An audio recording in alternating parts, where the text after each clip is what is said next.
Толкова много пари, а толкова малко души. Толкова много лъжи, ефтини са, нали? И викам: Боже, прости за всеки мой грях, мой грях. И примахни всеки мой страх, мой страх. Да се събудя и да дишам изцелен, да обичам без да съм опитомен, да ценя без да руша и да градя. Всичко това накрая има и цена. Ей, баба си замина и жене не ме видя.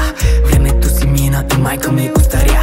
Като птица феникс я здрапах от пепелта, докато поливах увехналите цветя.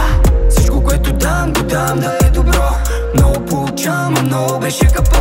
И питам се дали някога ще успея. Разбираш ме, нали? Надявам се да успея. Дали ще бъда точно това, за което мечтал съм, без да чуя от жена си как пълен провал съм. Мога ли да обичам себе си дори? Няма как да знам, Боже, ти ми кажи. Дали децата някой ден ще са горди с мен? Защото не искам баща им за тях да бъде проблем. Още търся баланса, за да бъда смирен. Още търся нюанса, без да съм примирен. Боже, дай ми време да изкупя всички грехове, въпреки моите страхове, аз да съм добре, добре.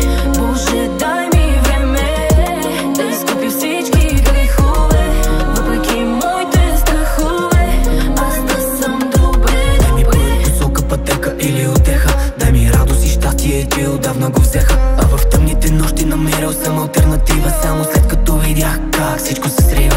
А малкият Тони дали въобще оцеля? Да може Тони сега да пише точно за това, да преживея всичко без да го променя, да осъзная дори, че не е страшна смъртта. Затова като птица да летя, да си намеря върха, че бродя като ангел в града на греха. Боже, дай ми мира, Боже, дай ми страстта. Давам ти любовта и го правя с душа.